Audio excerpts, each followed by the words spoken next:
Number 5. Star Stowe. Playboy Playmate found half-naked, dead, strangled in bushes.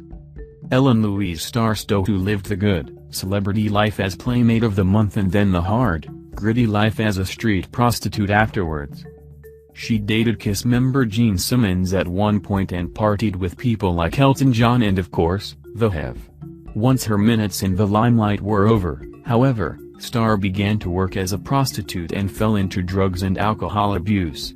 On March 16, 1997, just days before her 41st birthday, Star was found partially clothed, strangled, and dumped in some bushes.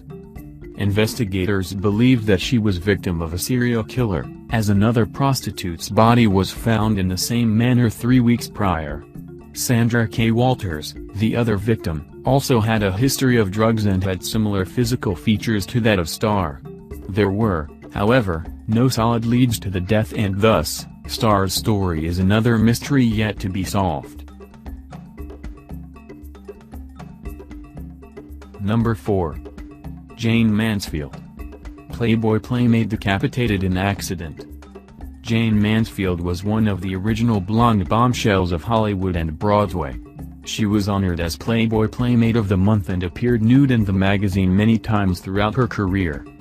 She was also notoriously known to publicly expose parts of her anatomy accidentally in a series of publicity stunts, where she'd wear cleavage-bearing dresses and purposefully lean or move a certain way as to expose her breasts.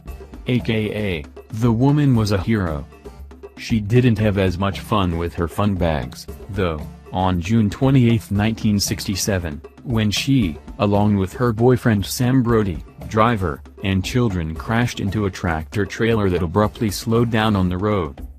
Not only did their car hit the tractor-trailer, it also went under it, resulting in complete removal of the automobile's top as well as killing all adults riding up front.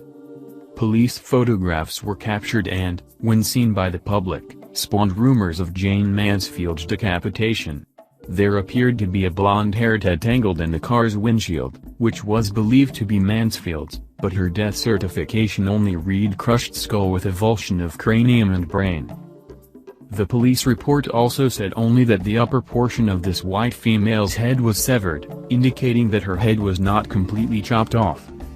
Whichever one it was, judging from her gravestone in Fairview Cemetery and Hollywood Forever Cemetery, it really doesn't make much of a difference. Number 3. Jasmine Fiore. Playboy Playmate found dead in a suitcase, with teeth and fingers missing. This is yet another reason not to watch reality shows. Because, frankly, reality, you know, the one that's actually real, gets in the way. Ryan Jenkins was a contestant on the VH1 reality shows I Love Money and Megan Wants a Millionaire, as well as a suspect for the murder of Jasmine Fiore, a Playboy model and his ex-wife. That's right, VH1 was actually touting Jenkins as an eligible bachelor when in fact he was a psycho killer. And by psycho, I mean, cut off your fingers and pull your teeth out psycho. Megan, and VH1 and major reality shows everywhere, really lucked out. Jasmine, on the other hand, not so much. Jasmine's nude body was found on August 15, 2009, strangled and stuffed in a suitcase with her remains mutilated to prevent recognition. Her fingers and teeth were indeed severed and all identification was removed, except for, wait for it, the serial numbers on her breast implants. So, like most of the time in life, the fake boobs saved the day and an investigation began with Jenkins being a person of interest. A few days after the police formally charged Jenkins with murder on August 20, 2009, Jenkins hung himself in a motel room. Number 2. Evette Vickers. Playboy Playmate and B-movie actress found mummified in her own home. Here's a mummy story for you to get wrapped up in. Beverly Hills, California. Evette Vickers, a former Playboy Playmate and B-movie actress who you might know from such cult classics as Attack of the Giant Leeches, Sunset Boulevard, and Attack of the 50-Foot Woman. In her first Playboy spread, she was even photographed by Russ Meyer himself. She was discovered on May 2, 2011 by a friend in the mummified state inside her Benedict Canyon home.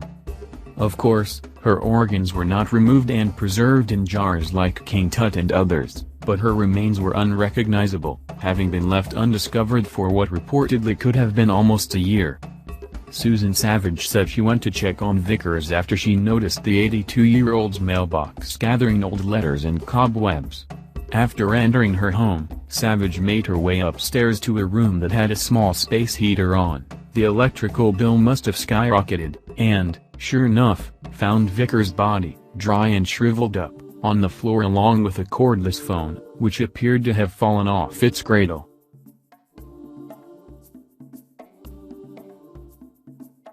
Number 1. Dorothy Stratton. Playboy Playmate killed by husband, her body was later defiled. In what is easily a horrible way to go, Dorothy Stratton gets a high spot on this list because she really just ended up with the wrong guy. Dorothy Ruth Hoog Stratton was only 17 when she sent in nude photos to Playboy magazine with the help of a 26-year-old club promoter and, literal, pimp Paul Snider.